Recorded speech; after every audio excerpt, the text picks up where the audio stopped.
Anya was a whisper in a world of roars. In the Blackwood pack, where a wolf's strength was measured by the ferocity of its snarl and the power of its shift, she was a silent. The word itself was a condemnation, a brand of shame seared into her soul since the day of her first failed transformation. While other children had burst forth in a flurry of fur and youthful energy, she had remained stubbornly, disappointingly human, her inner wolf, a hollow echo where a beast should have been. The rejection was a constant, cold companion. It lived in the averted gazes of the pack elders, in the pitying glances from her older sister, Seraphina, and in the bitter disappointment that permanently etched her father's face. Her family, once respected, had fallen into disgrace, their lineage tainted by her perceived defect. They lived on the frayed edges of the territory, in a cottage that sagged with the weight of their collective shame. Today, the shame was a physical weight pressing down on her chest. The summons had arrived at dawn, a scroll bearing the obsidian seal of the Alpha King. It was not a request, but a command. Every unmated female of shifting age was to present herself at the capital. The reason was unstated, but whispers slithered through the pack like smoke. King Caspian, the Shadow King, was seeking a mate. The name alone was enough to chill the blood. He was a figure of terrifying legend, a king who had taken the throne after his parents' mysterious death, and had ruled from the shadows of his fortress ever since. He never attended festivals, never walked among his people. He was a phantom king, his power absolute, his presence a constant, unseen threat. They said he was cruel, scarred, a monster who hid his face for a reason. "You must go," her father had said, his voice devoid of warmth. He had not looked at her, his eyes fixed on the chipped wood of their table. "It is the king's command. We cannot afford more dishonor." He meant she could not afford to bring them more dishonor. Her very existence was a stain, and defying a royal edict would be catastrophic. Seraphina had helped her pack a small, threadbare bag. Her sister was everything Anya was not strong, beautiful. Her silver wolf, a magnificent creature that ran with the pack's finest hunters. Yet, there was no malice in her, only a deep, sorrowful pity that was almost worse than contempt. "Be careful, Anya," Seraphina had whispered, pressing a small, hand-carved wooden bird into her palm. "The capital is not like our village, and the king, the stories are dark." Anya clutched the bird now, its smooth wood a small comfort, as she stood in the crowded, muddy courtyard of the king's fortress. She was a drab sparrow in a flock of peacocks. The other females were dressed in their finest silks and velvets, their hair intricately braided with ribbons and jewels. They preened and postured, each one vying to be the most impressive, the most worthy. They were the daughters of alphas and betas, their bloodlines pure, their wolves strong. Anya wore a simple brown dress, patched at the elbows. She had no jewels, no ribbons. She felt invisible, and for that, she was grateful. Her only hope was to be overlooked, dismissed, and sent home to her quiet life of being a disappointment in private. She kept her head down, her gaze fixed on the cracked cobblestones, trying to shrink into herself. The air crackled with a sudden tension. A hush fell over the chattering crowd. The great iron-banded doors of the keep swung open, and two figures emerged. One was an older wolf, his face a mask of stern authority and disdain. His scent was sharp, aggressive Lord Vorlag, the king's uncle and most trusted advisor, a notorious traditionalist. The second figure stole the breath from every lung in the courtyard. It was the king. He was not what she had expected. The legends had painted a picture of a gnarled beast, a monster hunched and hideous. But Alpha King, Caspian was tall and powerfully built, draped in black furs that seemed to drink the very light from the air. A high, ornate collar framed a face that was brutally handsome, all sharp angles and severe lines. His hair was as black as a moonless night, and his eyes were the color of a winter storm, a piercing glacial gray that seemed to see everything and feel nothing. But there was something else. A strange cold emanated from him, a palpable aura of isolation and sorrow that clung to him like a shroud. Shadows seemed to deepen in his presence, to writhe at the edges of his form as if they were alive. Lord Vorlag stepped forward. By decree of Alpha King Caspian, a mate will be chosen. She who is selected will bring honor to her pack and secure the future of our kingdom. His gaze swept over the assembled females, dismissing Anya and the other lower-ranked wolves in an instant. The king did not speak. His stormy eyes scanned the crowd, his expression unreadable. He moved with a predator's grace, a silent, lethal power that made the air thick with fear. One by one, he passed the hopefuls, a flick of his gaze, a slight shake of his head, and their faces would fall, crestfallen. He dismissed the strongest, the most beautiful, the ones whose bloodlines were impeccable. Confusion rippled through the ranks. Anya held her breath, praying he would not see her. "Please, just pass me by. Let me go home." But then, his movement stopped. He was standing before her. The world narrowed to the space between them. The cold, radiating from him, was intense, seeping into her bones. She could feel the raw, terrifying power thrumming just beneath his skin. She dared not look up, keeping her eyes fixed on the silver clasps of his boots. Silence stretched, heavy and suffocating. The whispers of the crowd died. She could feel hundreds of eyes on her, feel their shock and disbelief. Why had he stopped for the silent, the wolfless girl from a disgraced family? A deep voice, smoother and colder than she could have imagined, cut through the silence. "You!" The single word was a physical blow. Anya's head snapped up against her will. She met his gaze, and her heart stuttered. The stories were wrong. He was not a monster. He was something far more terrifying, a man utterly broken, his soul encased in ice. She saw a flicker of something in those gray depths, not cruelty, but a profound, bottomless pain. He looked at her not as a potential mate, but as a tool. His gaze was assessing, calculating. He saw her patched dress, her lack of adornment, her cowering posture. He saw her weakness, and for some reason she could not comprehend. That was what he wanted. He lifted a hand, and she flinched, but he only gestured to Lord Vorlag. A quiet word was exchanged, too low for her to hear. Vorlag's eyes widened in shock, then narrowed in fury. He opened his mouth to protest, but a single, glacial look from the king silenced him. Caspian's gaze returned to Anya. His voice was a low command that brooked no argument, echoing in the dead silence of the courtyard. "You are the one. You will come with me." Fear was a living thing, a frantic bird beating its wings against the cage of her ribs. Anya followed the Alpha King into the oppressive gloom of his fortress, her worn-out sandals slapping softly against the cold stone floors. Lord Vorlag trailed behind them, his fury a palpable heat at her back. The great doors boomed shut, plunging the hall into a twilight pierced only by high, narrow windows that let in slivers of gray, unforgiving light. The castle was a mausoleum. Tapestries depicting glorious battles of the past were coated in a fine layer of dust, their vibrant colors muted to shades of gray. Suits of armor stood like silent, rusting sentinels along the walls.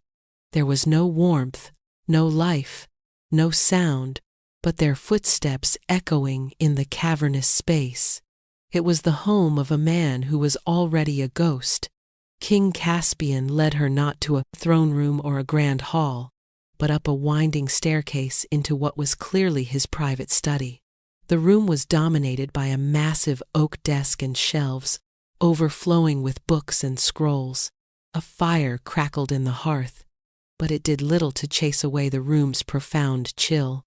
The air was thick with the scent of old paper, wood smoke, and something else, a faint, metallic tang like ozone after a lightning strike. He gestured to a simple wooden chair before the desk, then moved to stand before the fireplace, his back to her. He was a looming silhouette against the flames.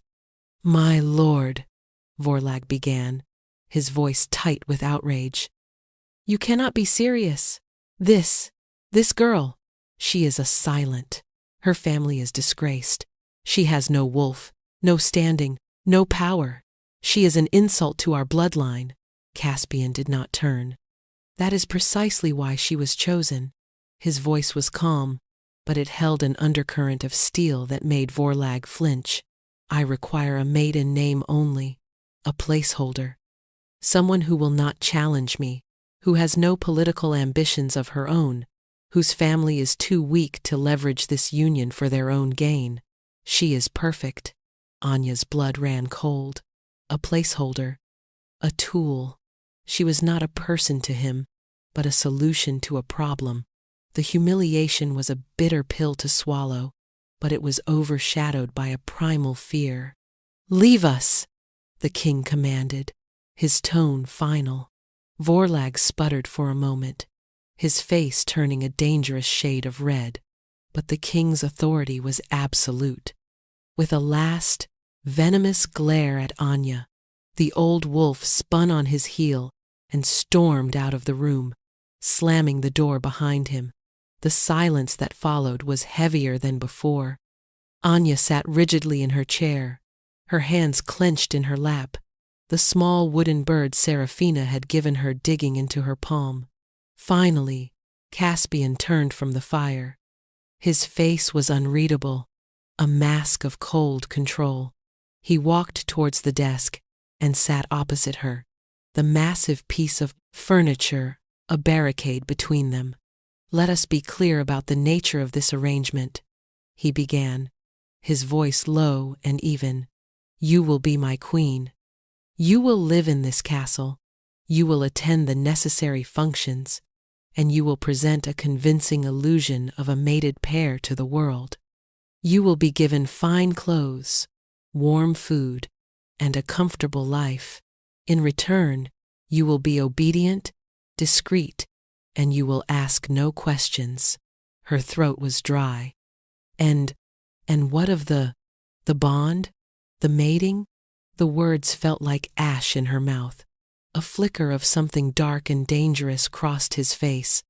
"There will be no bond. There will be no consummation. This is a political arrangement, nothing more." He leaned forward slightly, his storm-gray eyes pinning her in place. The cold in the room intensified, and she saw them then faint, wispy tendrils of shadow coiling around his shoulders, like smoke with a mind of its own. They seemed to react to his emotions, darkening and thickening with the grimness of his tone. "I have one condition," he said, and his voice dropped to a near whisper, a sound more menacing than any shout. "It is the most important rule of this entire charade, and if you break it, the consequences will be severe. Do you understand?" She could only nod, her heart hammering against her ribs. "You will never touch me." The words hung in the air between them, stark and absolute. Her heart, which had been racing with fear, seemed to stop altogether for a moment before lurching back into a painful rhythm. Of all the things she had expected, this was not it. In their culture, the mating touch was sacred, the foundation of the bond that united a pair for life. To forbid it was unnatural, a violation of their deepest instincts. "Ever," he reiterated, his gaze burning with an intensity that terrified her. "Under no circumstances are you to lay a hand on me, and you will ensure that I never, ever touch you." Is that clear? Yes, my king, she whispered, the title feeling foreign and heavy on her tongue. He seemed to see the confusion and fear in her eyes, because a sliver of something that might have been weariness crossed his features. This is for your own protection, he said. The words clipped. This castle is my cage, girl. Do not forget that you are now in it with me. With that, he stood, the audience clearly over. A servant will show you to your chambers.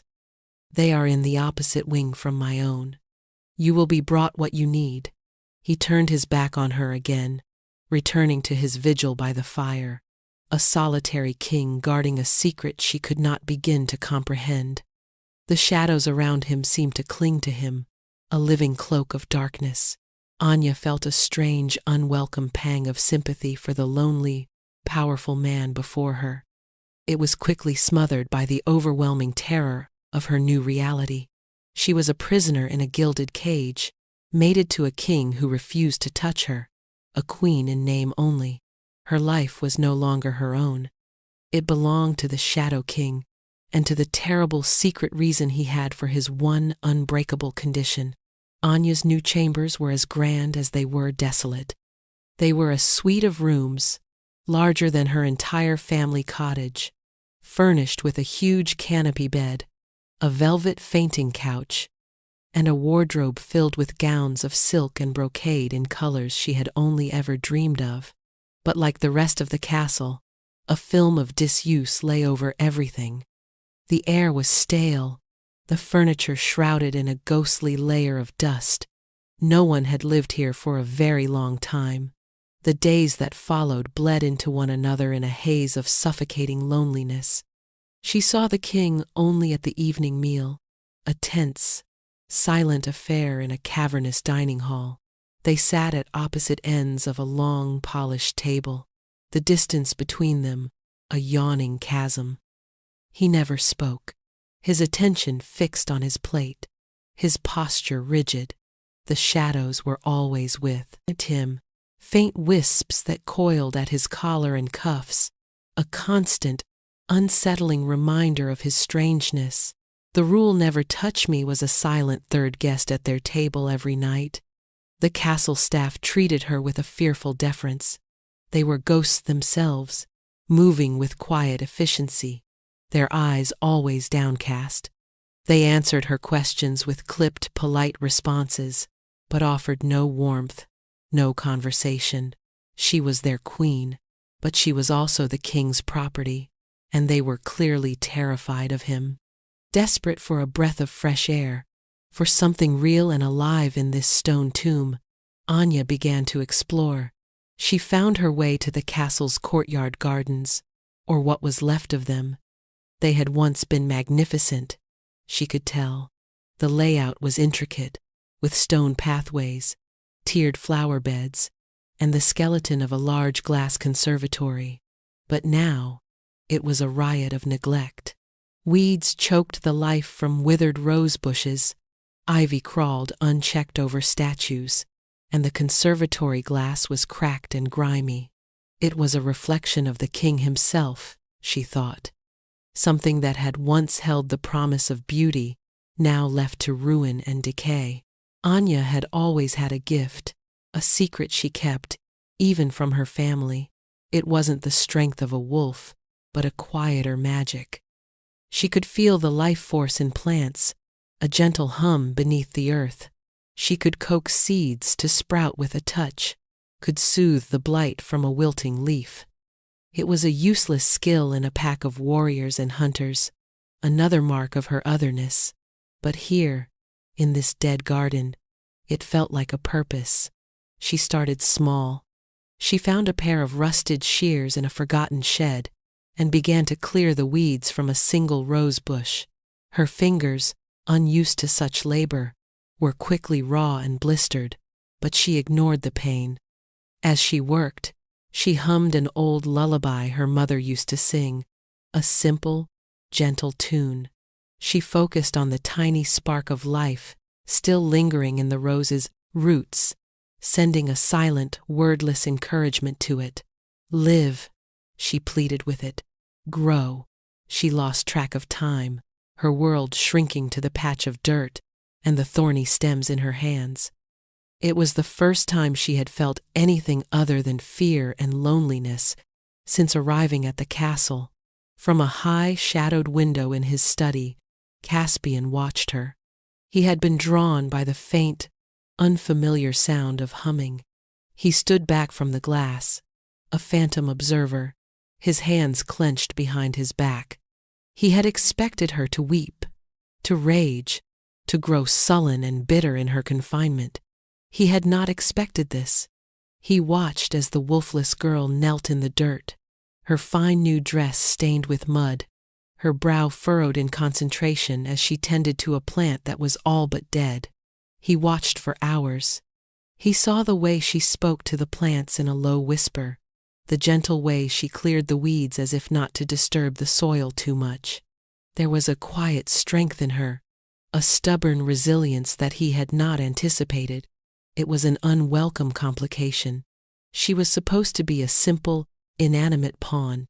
She was not supposed to be interesting.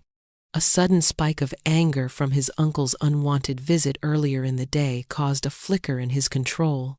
A tendril of pure shadow, darker and colder than the rest, snaked down his arm. He clenched his fist, forcing it back under his skin. The curse was always there, a hungry beast waiting for a moment of weakness. His isolation was his only defense. His control was the only thing keeping everyone around him safe. He looked back down at the girl in the garden. She was life in his world of death, a small, stubborn flower pushing its way through cracked stone. And for the first time in a very long time, Caspian felt a flicker of something other than pain and rage. It was a dangerous, unfamiliar emotion, curiosity. He continued to watch her day after day. The single rosebush became a small patch of cleared earth. The patch grew into a bed. She found seeds in the conservatory and, with painstaking care, began to coax them to life in small clay pots. Life was slowly, stubbornly returning to his dead garden, all because of the silent, wolfless girl he had chosen for her weakness. One evening, as she was returning from the garden, her arms full of freshly cut, fragrant herbs she'd discovered, she almost ran into him in a dimly lit corridor. She gasped and stumbled back, dropping the herbs. The scent of lavender and mint filled the air. "My king," she stammered, her eyes wide with panic as she scrambled to gather the scattered stems. He stood perfectly still, his body rigid. The unexpected proximity, the fresh, clean scent of the herbs, it was an assault on his tightly controlled senses. The shadows around him thickened, a visible sign of his agitation. "What are you doing?" he asked, his voice harsher than he intended. "The gardens," she whispered, not looking at him. "They were neglected. I thought I could help." He looked at her hands. They were covered in dirt, the nails broken, the knuckles scraped. They were the hands of a worker, not a queen. "You are the queen. This is not your work. It makes me feel less alone," she confessed, the words so quiet he barely heard them. Her honesty disarmed him. He had spent his entire life building walls, and this small, quiet girl was finding the cracks in them without even trying. He felt an irrational urge to reach out, to brush a smudge of dirt from her cheek. The thought was so alarming, so dangerous, that he recoiled as if burned. The shadows around him writhed. "Stay away from me," he snarled, the words a desperate defense. He did not wait for a reply, turning and stalking away down the corridor, his black cloak billowing behind him like a storm cloud. Anya was left kneeling on the floor, surrounded by the scent of lavender, her heart aching with a confusion she couldn't name. She had seen it again in his eyes, just for a second. Not anger, but pure, unadulterated fear. The Shadow King, the monster of the legends, was afraid, and she was beginning to think he was not afraid of her, but of himself. The encounter in the hallway shifted the atmosphere in the castle from one of silent tension to one of active avoidance. Caspian made himself even scarcer, taking his meals in his study and ensuring their paths never crossed. Yet, Anya knew he was still watching her. Sometimes, when she was in the garden, she would feel a prickling on the back of her neck and would glance up at the high, dark window of his study, catching a glimpse of a silhouette just before it disappeared. Her work in the garden became her sanctuary. Under her care, a miracle was unfolding. The rose bushes, once skeletal and brown, were now covered in lush, green leaves and heavy with buds. The herb garden was thriving, its fragrance a gentle rebellion against the castle's musty decay. She had even managed to repair some of the panes in the conservatory, and inside, tiny seedlings were pushing their way toward the light. The castle staff began to notice. One of the kitchen maids, a young woman named Brenna, shyly approached her one afternoon. "Your Majesty," she began, her eyes downcast.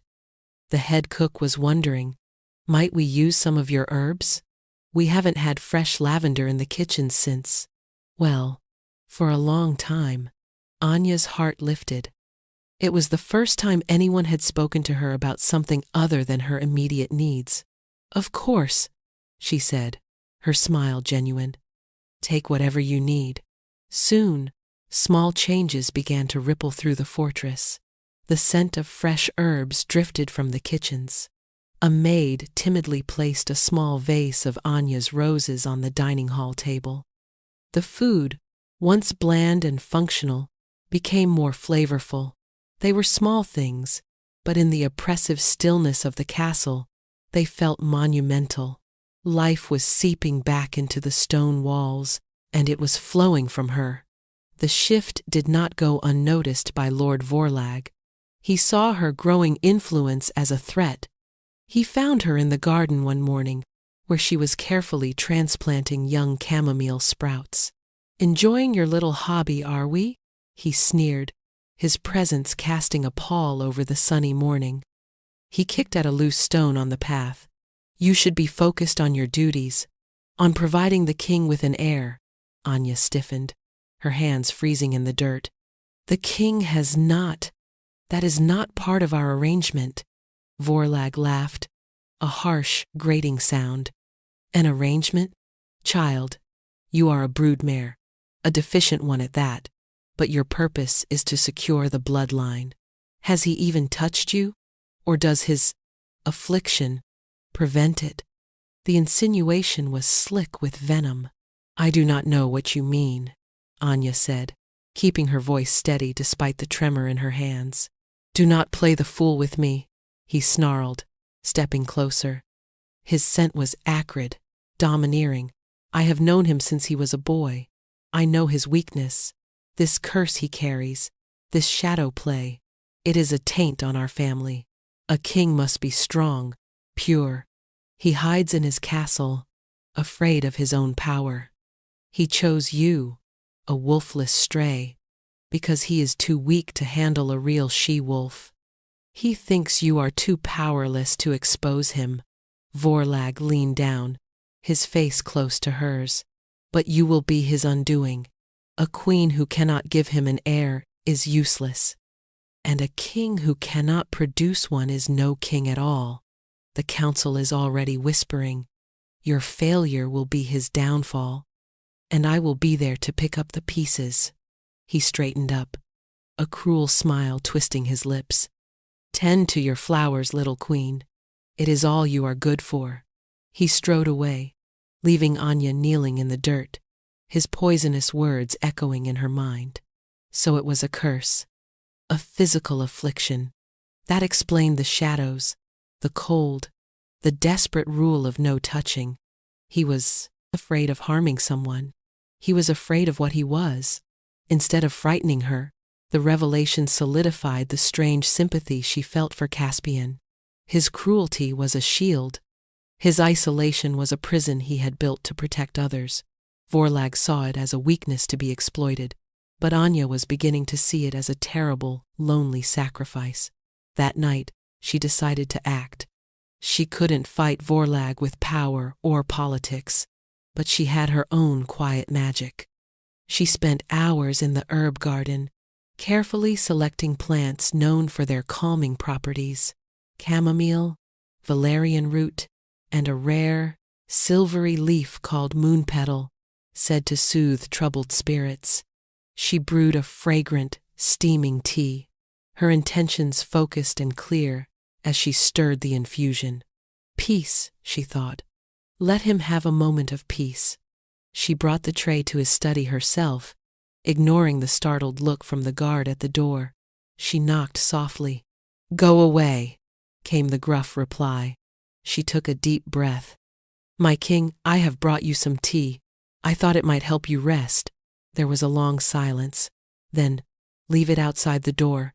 It will get cold," she insisted gently. Another pause, longer this time. She heard the scrape of a chair, then heavy footsteps. The door opened a crack. Caspian's stormy eyes peered out, narrowed and suspicious. The shadows around him were agitated, writhing like a nest of snakes. He looked exhausted, the lines around his eyes deeper than usual. He saw the simple porcelain cup on the tray, steam rising from it in a fragrant cloud. He looked at her earnest, worried face. No one had dared to approach his study at night for years. No one had ever brought him something they thought might bring him comfort. With a deep sigh that seemed to carry the weight of the world, he opened the door wider. "Fine." She entered the room, her heart pounding. She placed the tray on a small table near his desk. The room was a mess, scrolls and books, scattered everywhere, a testament to a restless, troubled mind. "What is this?" he asked, his voice rough. "It is just tea," she said softly. "Chamomile and moon petal. It helps to calm the mind." She did not say the shadows, but he knew what she meant. He stared at the cup as if it might be poisoned. He had spent his life surrounded by people who wanted his power, who saw him as a title, not a person. Vorlag's machinations, the council's demands, the fear in his subjects' eyes, it was a constant siege. And here was this girl, offering a simple cup of tea, an act of pure, uncomplicated kindness. He did not thank her. He did not smile. He simply walked over to the table, picked up the cup, and took a sip. His eyes closed for a brief moment. The tense line of his jaw softened almost imperceptibly. The writhing shadows around his shoulders seemed to calm, settling into a gentle, flowing cloak. He looked at her, and for the first time, his gaze held no anger, no calculation, only a profound, soul-deep weariness. "You should not have come here. You seemed troubled," she whispered. "I am always troubled," he stated, a flat, bitter truth. He took another sip of the tea. This was a foolish risk. "I am not afraid of you," she said, and was surprised to find that it was true. A dark, humorless smile touched his lips. "Then you are a fool." He turned away from her then, dismissing her with his posture. But as she slipped out of the room, she saw him lift the cup to his lips again, a solitary king finding a fleeting moment of peace in a simple gift from his placeholder queen. It was a tiny victory, but it felt like the beginning of a thaw in his long, cold winter. The nightly tea ritual became an unspoken agreement. Every evening, Anya would brew a calming infusion and bring it to his study. She would knock, he would let her in, and she would place the tray on the table. Sometimes he would be there, and they would exist in a shared, tense silence for a few moments. Other times, he would be absent, and she would leave the tea for him to find. He never thanked her, but he always drank it. The empty cup left outside his door in the morning was her only acknowledgement. This fragile truce was shattered during a meeting of the royal council. As the new queen, Anya's presence was required, a symbolic necessity. She sat on a smaller, less ornate throne beside Caspian's, feeling like an impostor in her borrowed finery. The council was composed of old, grim-faced alphas from the most powerful packs, with Lord Vorlag at their head. The topic was a border dispute with a clan of rogue wolves to the north. Vorlag was advocating for an immediate, brutal retaliation. "We must show strength," he boomed, slamming a fist on the great stone table. "They encroach on our lands, steal our game. We must wipe them out, burn their dens to the ground as a warning to all others." Several of the other alphas grunted in agreement. It was the old way, the way of blood and dominance. Caspian listened, his face an impassive mask, but Anya, who was growing attuned to the subtle shifts in his demeanor, saw the tightening of his jaw. She could see the shadows around him stirring, growing darker. "A full-scale attack will cost us too many warriors," Caspian stated, his voice a low counterpoint to Vorlag's roar. "The rogues are desperate. Their lands are barren after the long winter. A show of force will only make them fight harder. It will be a bloody, protracted war. They are vermin," Vorlag spat. "And weakness only invites more aggression. Your father would have already sent the war packs. Or has his son forgotten how to be a true alpha?" The jab was personal, and it struck its mark. A visible tremor went through Caspian. The temperature in the room dropped several degrees. The shadows around him exploded outwards, no longer faint wisps but thick, inky tendrils that snaked across the floor and up the walls. The torches in their sconces flickered wildly, casting dancing, monstrous shapes. The council members recoiled in terror, their chairs scraping against the stone as they scrambled back. They had heard whispers of the king's affliction, but to see it unleashed was something else entirely. Fear scented the air, thick and cloying. "You dare question my strength, uncle?" Caspian's voice was no longer human. It was a low, resonant growl, layered with 100 whispering spectral echoes. His eyes glowed with a faint, silvery light. Vorlag had gone too far, and he knew it. He was pale, but a smug, triumphant look lingered in his eyes. This was what he wanted, for everyone to see the monster he believed Caspian to be. The shadows thrashed, lashing out like whips. One shot towards Vorlag, who cringed back, raising his arms to shield his face. The other alphas were frozen in terror, their bravado gone, replaced by primal fear. Anya's heart pounded, but it was not with fear for herself.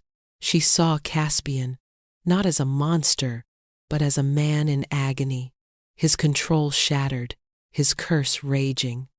She saw the self-loathing and despair in his glowing eyes. Everyone else was backing away from him, but Anya stood up. Ignoring the gasps of the council, she walked calmly from the dais. She moved not towards Caspian, but towards a small table where a pitcher of water and goblets sat. Her movements were slow, deliberate. She poured a glass of water and walked to where she kept a small pouch of dried herbs at her belt. She crushed a handful of lavender and moon petal into her palm, the familiar, soothing scent rising into the air. She walked towards the center of the room, into the maelstrom of writhing shadows. They recoiled from her, hissing like steam on ice, but they did not touch her. Her lack of fear, her serene calm, was anathema to the raging, chaotic energy.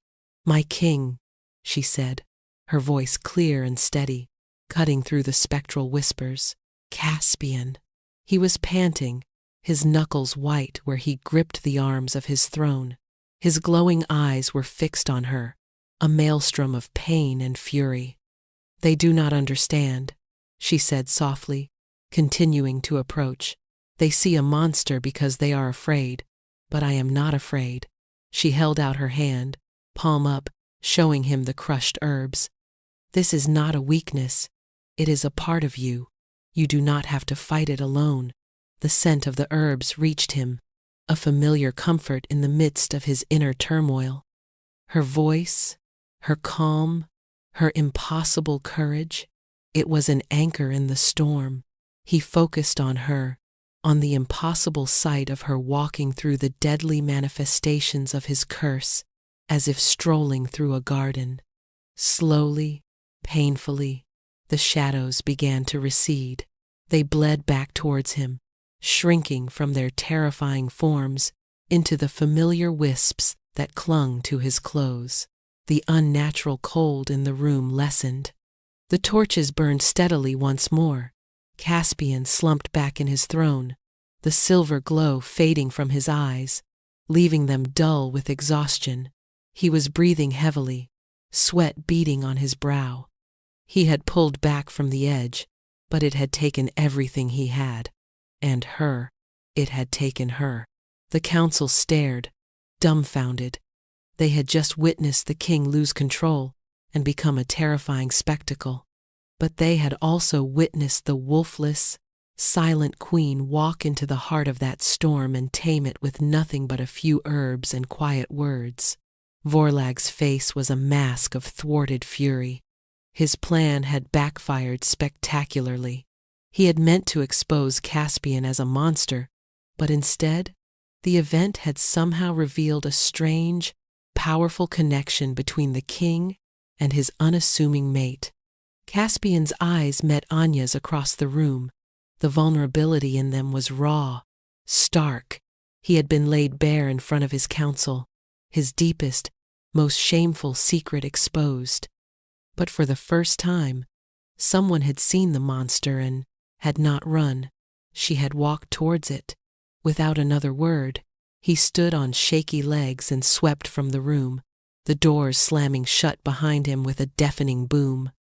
The council was left in stunned silence, their gazes shifting from the door he had disappeared through to the small, quiet queen who had just saved them all. Anya stood her ground, her heart aching for him, knowing that this revelation had changed everything.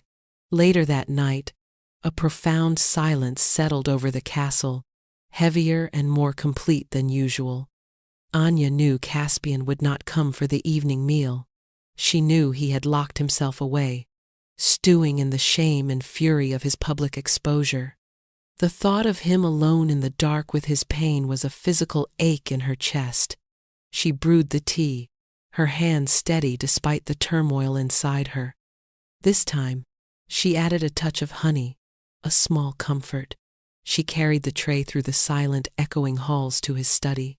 The guards, who had witnessed the scene in the council chamber, now looked at her with a new respect, a kind of awe. They stepped aside without a word. She knocked. There was no answer. "Caspian," she called softly. "It's Anya. Please." Silence. She tried the handle. It was unlocked. Her breath hitched. He had never left it unlocked before.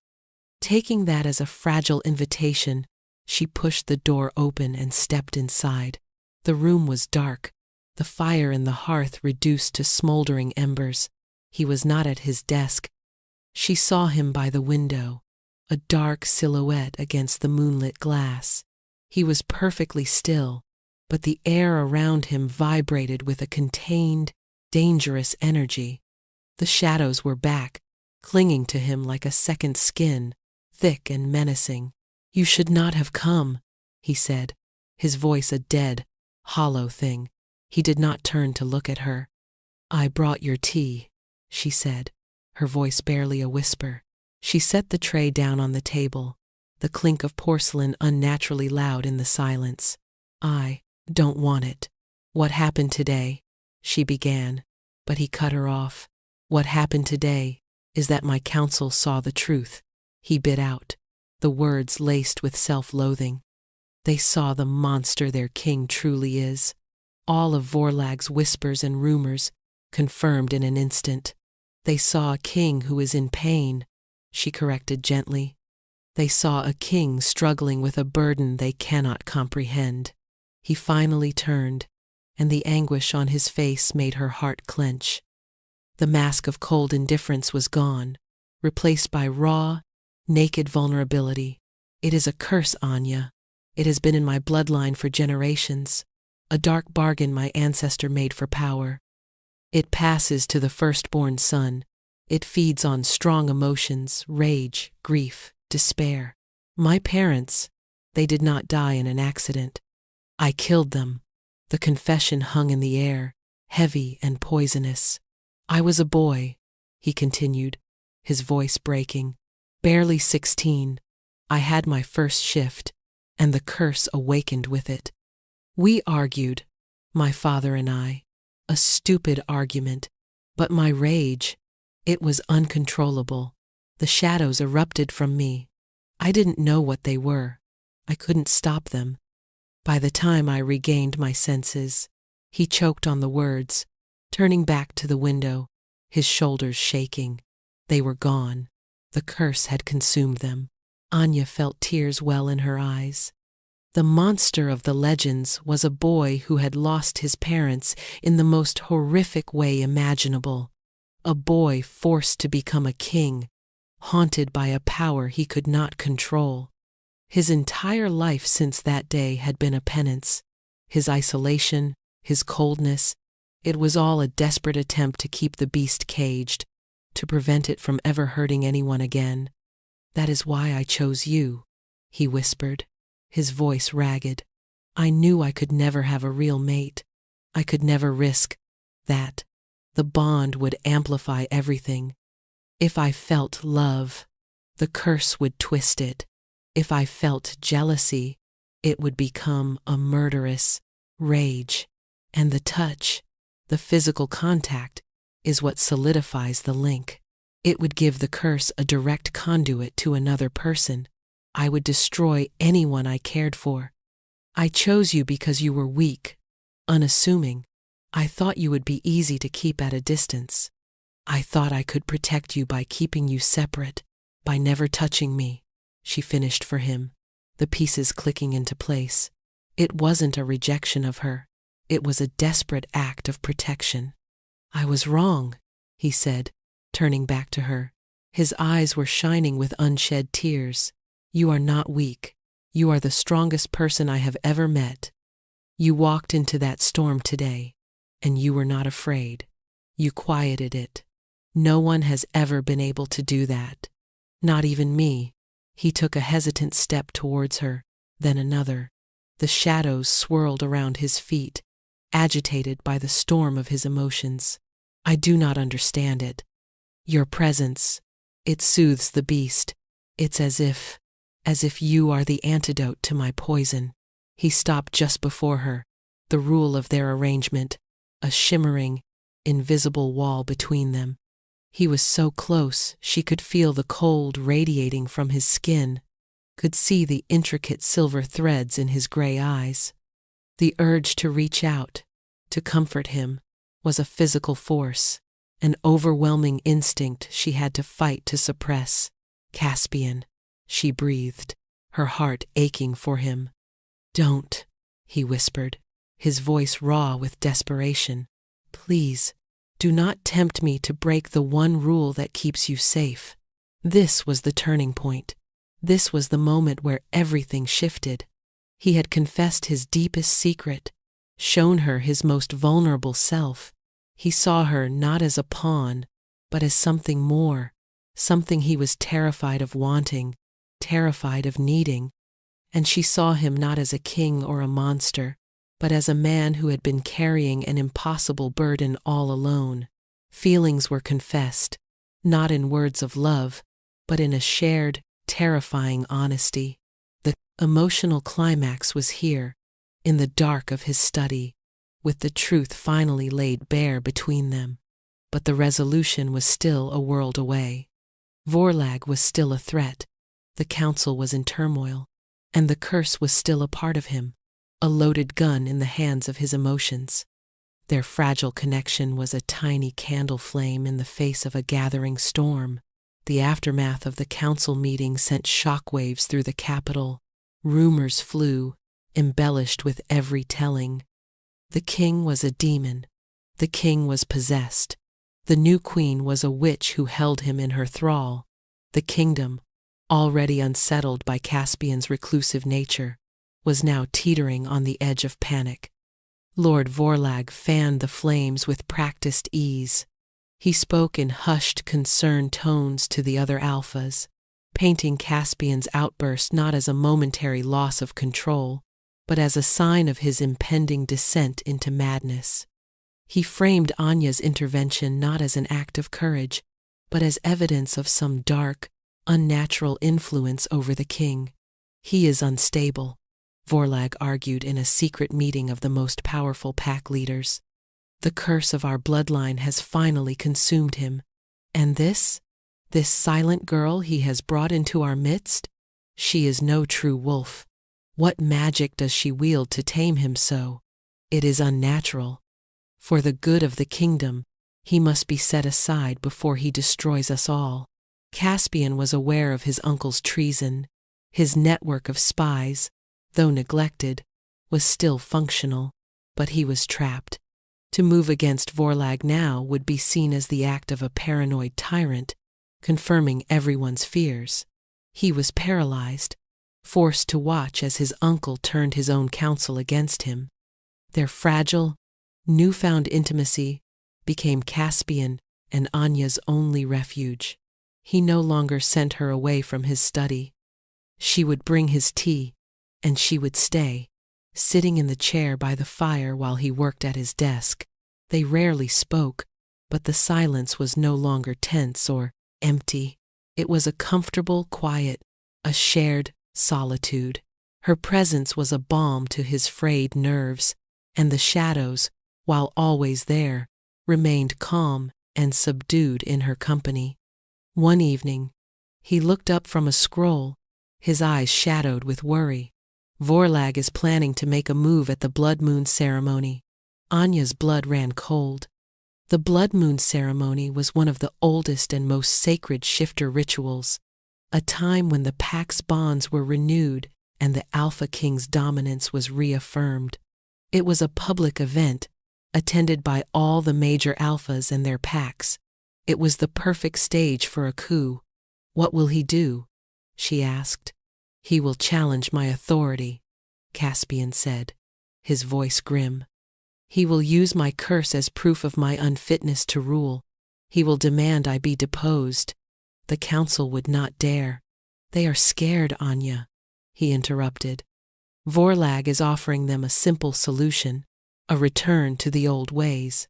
They will follow him if they believe I am a threat to their stability.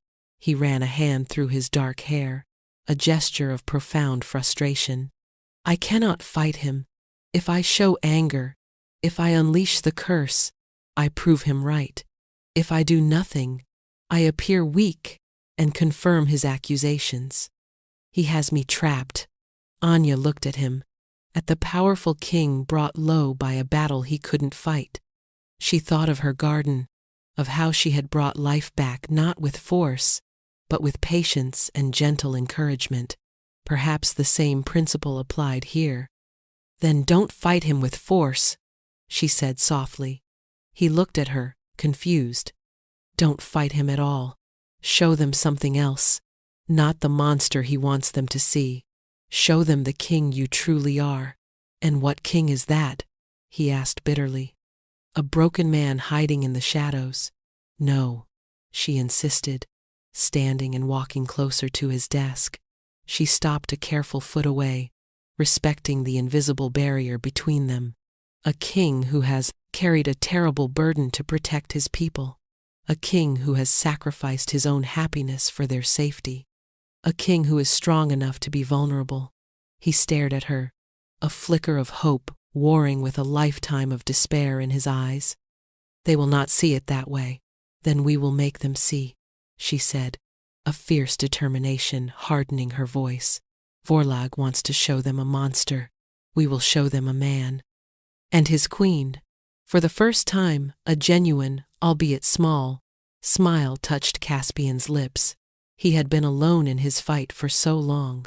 The simple word "we" was a more powerful weapon than any army. In the days leading up to the ceremony, they made a choice that went against every instinct for survival Caspian had. Instead of hiding, they defied convention. Caspian emerged from his castle.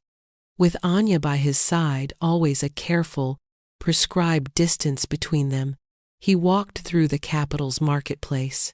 He spoke to merchants, listened to the concerns of the common folk. At first, the people were terrified. They shied away, averting their eyes from the fearsome Shadow King. But Anya's calm presence was disarming.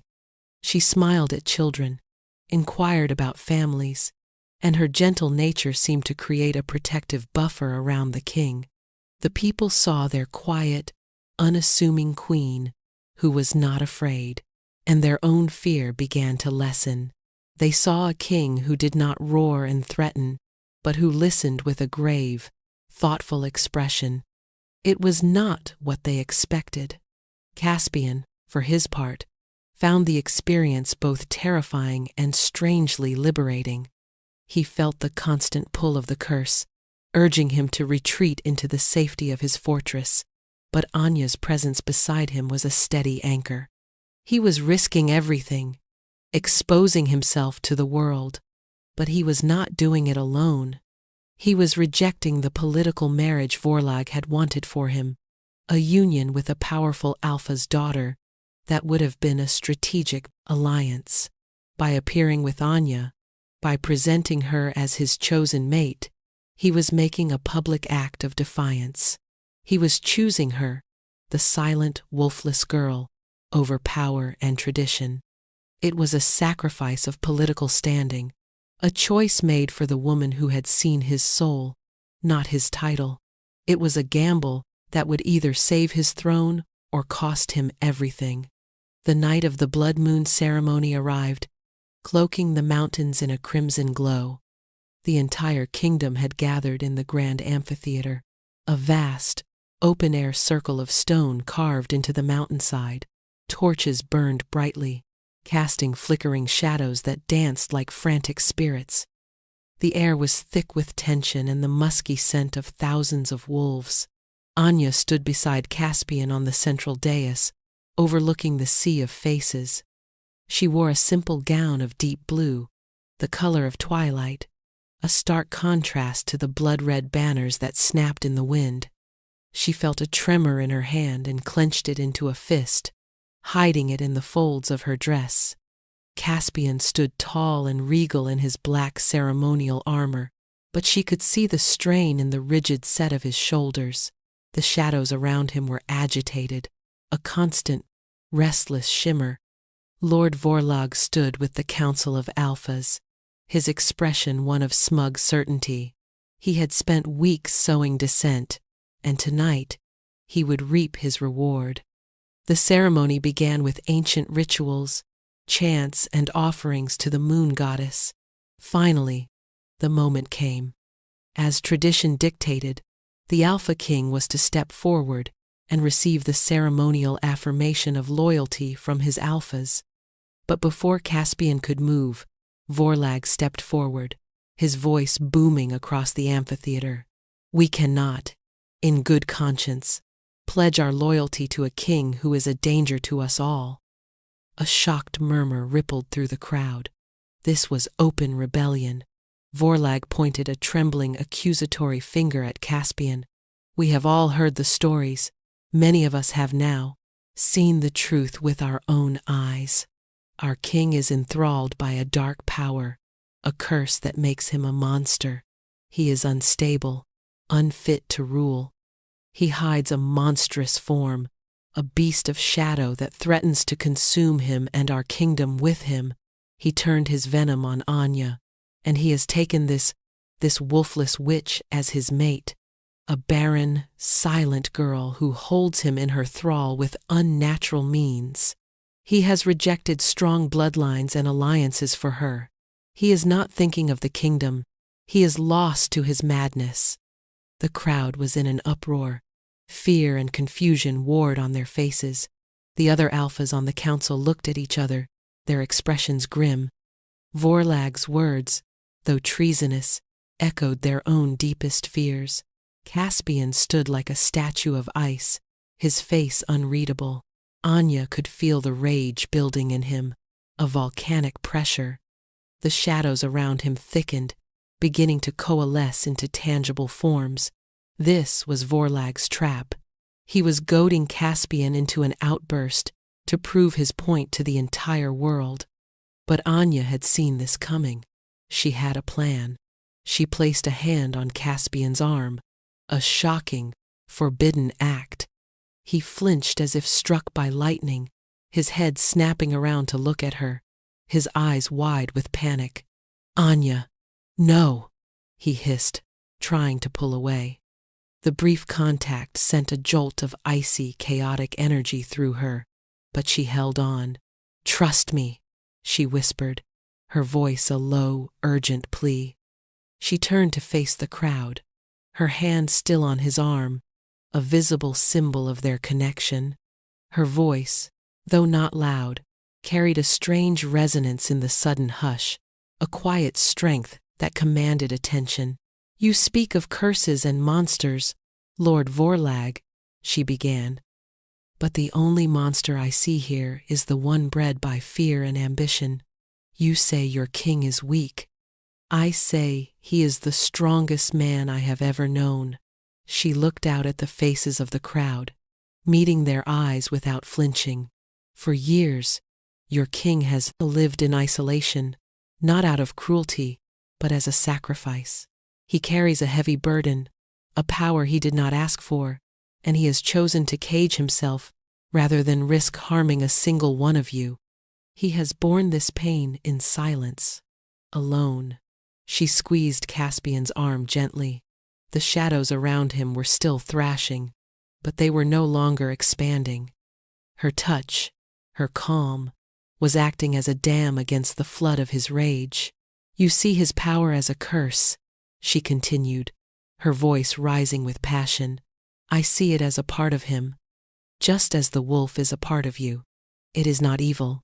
It is just power. It is his fear, his pain, and the lies you have spread that twist it into something monstrous." Vorlag, seeing he was losing the crowd, grew desperate.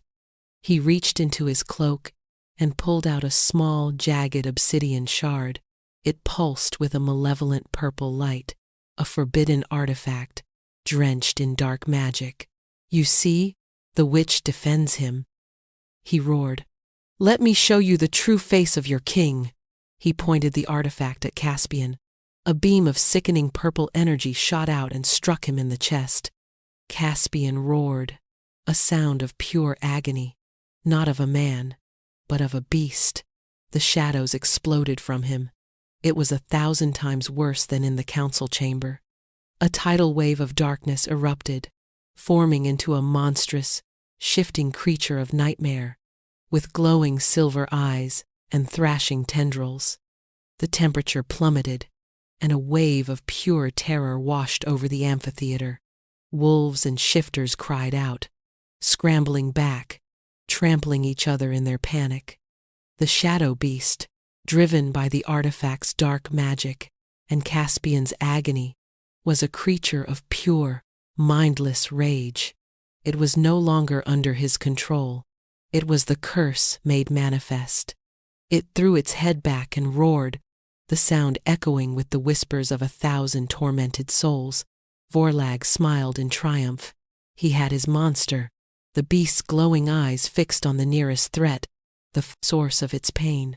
It turned on Vorlag, who lost his smile, his eyes widening in terror as he realized the creature he had unleashed would not obey him. But then, its head snapped around. Its gaze fell upon Anya. She was still standing beside the now human-shaped void where Caspian had been, her hand outstretched in the air where his arm had been. She was the one touching him, the one connected to him.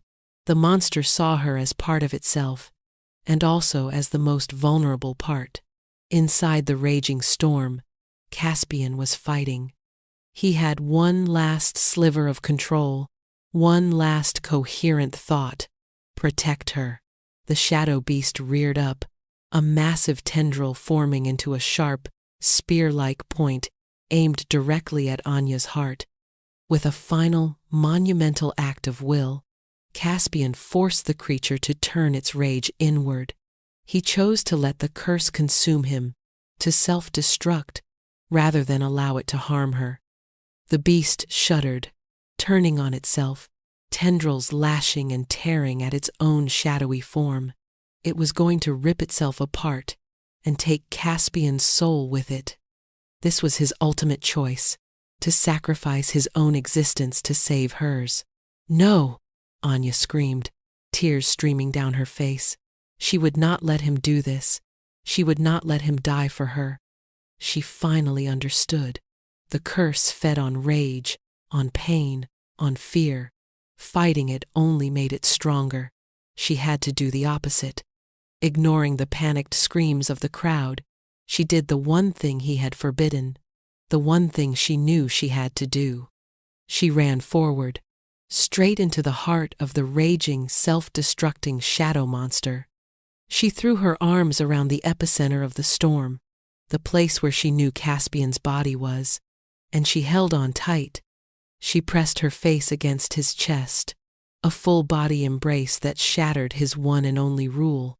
The cold was absolute, a soul-deep chill that threatened to stop her heart. But she held on. And then, she used her own unique magic. Not the power to command or destroy, but the power to nurture. She closed her eyes and poured every ounce of her being into that touch. She did not send fear or pity. She sent love, pure, unconditional, unwavering love.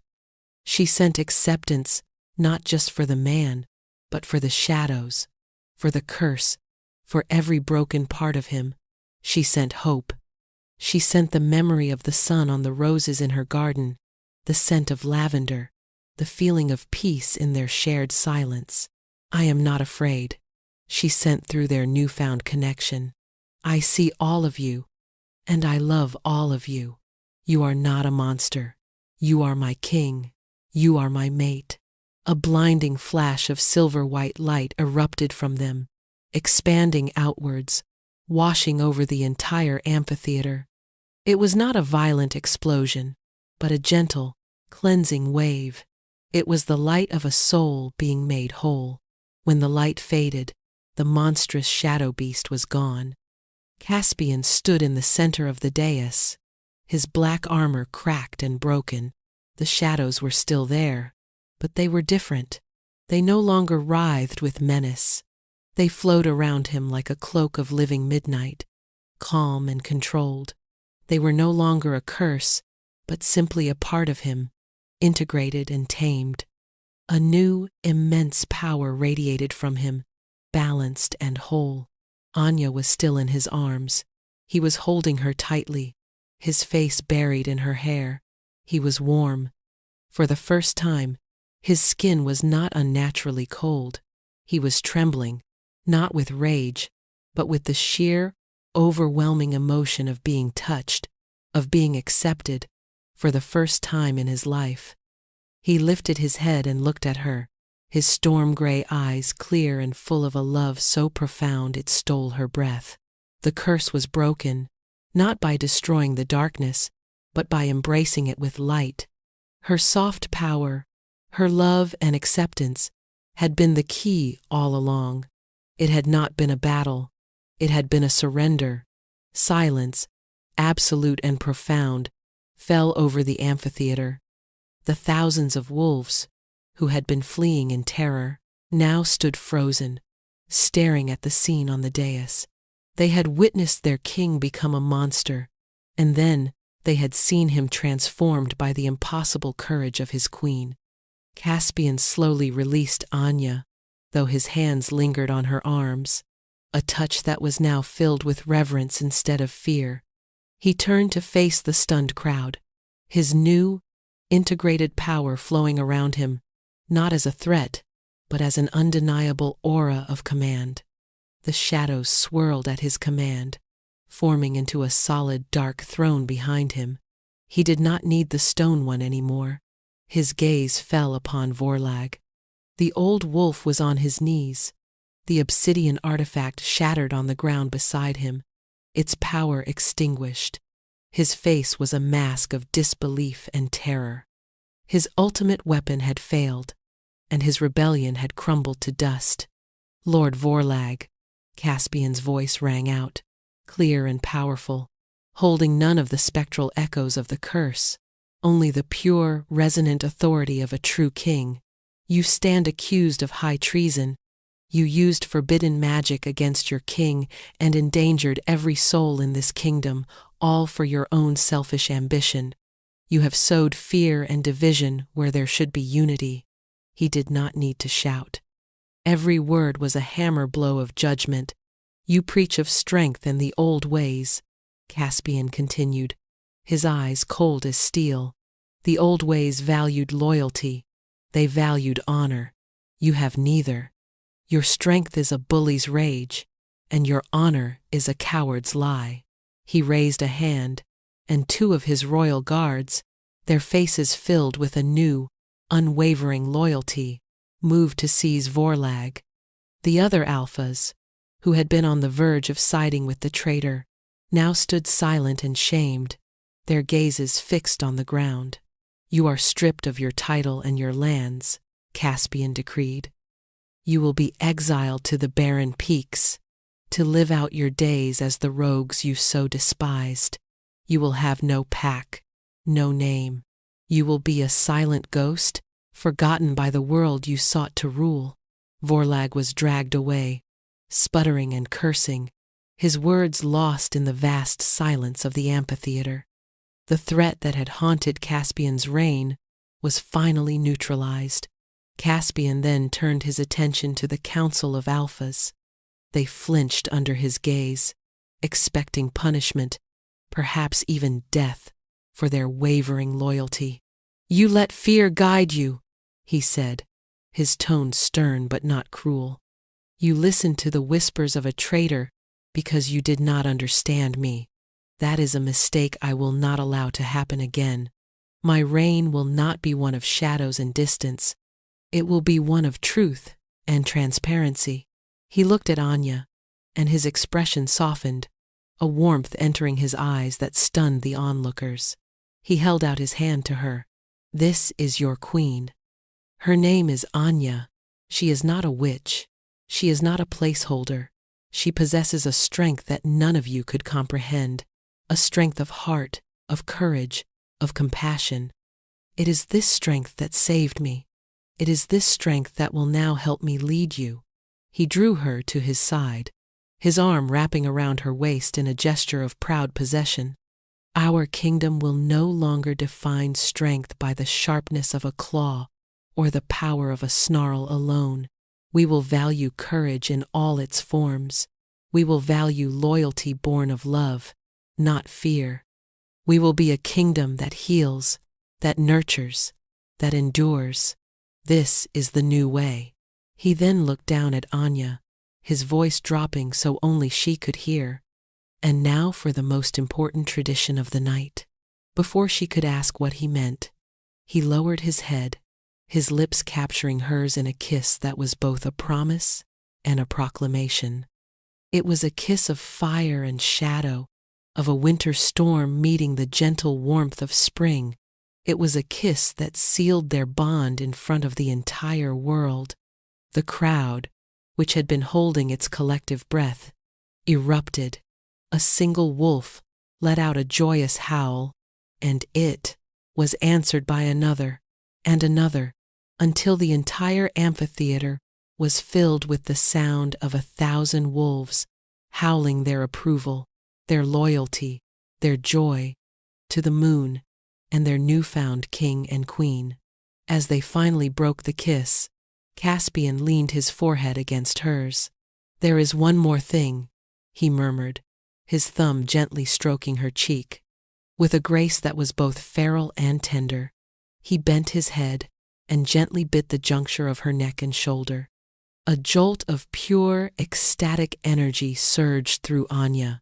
a golden light that intertwined with his shadows, sealing their souls together. The mating mark. It was not a brand of ownership, but a symbol of their unity, a mark that declared to the world that the silent girl was the mate of the Shadow King, and that together they were whole. The harsh culture of the Blackwood Pack began its transformation that night.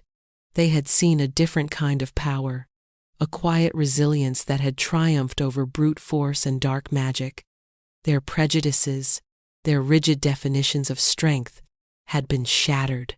In their place, a seed of hope had been planted, a hope for a kingdom ruled not just by power, but by compassion, a kingdom healed by the love of a king who had mastered his shadows, and a queen who had taught him the strength of the light. 1 year later, the fortress of the Alpha King was unrecognizable. The oppressive gloom was gone, replaced by light and life. The dusty tapestries had been cleaned, their vibrant colors restored, and the halls were filled with the scent of fresh flowers and baking bread. The castle was no longer a prison, but a home. The biggest change was in the gardens. Under Queen Anya's devoted care, they had become a wonder of the kingdom. They were a breathtaking explosion of color and life, with blooming roses of every shade, fragrant herb gardens, and a grand conservatory teeming with exotic plants. It was her sanctuary, but it was also a symbol of the entire kingdom's renewal. Prosperity had returned to the lands, the harsh traditions softening under the compassionate rule of the new king and queen. Caspian was no longer the Shadow King. To his people, he was simply King Caspian, or more often, just Caspian. He ruled with a wisdom and fairness that earned him not fear, but a deep and abiding love. He walked among his people freely, his shadows a calm and gentle presence that no longer caused terror. Children would often tug on his dark cloak, and he would smile, a real, warm smile that reached his storm-gray eyes, and lift them into his arms. He had learned that true strength was not in isolation, but in connection. He found Anya in the conservatory, humming softly to a row of delicate orchids. He came up behind her, wrapping his arms around her waist and resting his chin on her shoulder. The touch was still a miracle to him, a gift he never took for granted. "They're beautiful," he murmured, his breath warm against her ear. "They just needed a little encouragement," she replied, leaning back against his solid chest. She turned her head to kiss him, a soft, familiar gesture that still made his heart race. His gaze dropped to the gentle swell of her belly, visible beneath her simple linen dress. He placed a hand over it, a look of profound awe on his face. "And how is our little sprout?" "Strong," she said with a laugh. "I think he has his father's kick." The news of the queen's pregnancy had been a cause for joyous celebration throughout the kingdom. The wolfless, barren girl was carrying the heir to the throne, a final, definitive rebuke to all the old prejudices. Their child, the healers said, was a miracle, a perfect fusion of their spirits. Vorlag would be furious, Caspian mused, a hint of dark humor in his voice. News from the barren peaks was scarce, but the last anyone had heard, the disgraced lord was a bitter, lonely old man, haunted by the ghosts of his own ambition. "Let him be," Anya said softly. "He is a part of the past. We are the future." Caspian turned her in his arms, his gaze intense. "I was a ghost, a monster hiding in a cage of my own making. You walked into my darkness and showed me the sun, Anya. You saved me. You saved yourself," she corrected, tracing the line of his jaw. "You made the choice to protect me, to sacrifice yourself. I just held up a mirror and showed you the man who was already there." He smiled and kissed her again, deeply and without reservation. Their love had not only healed a man and broken a curse, it had healed a kingdom. The whisper had taught the roars a new song, one of hope, acceptance, and love.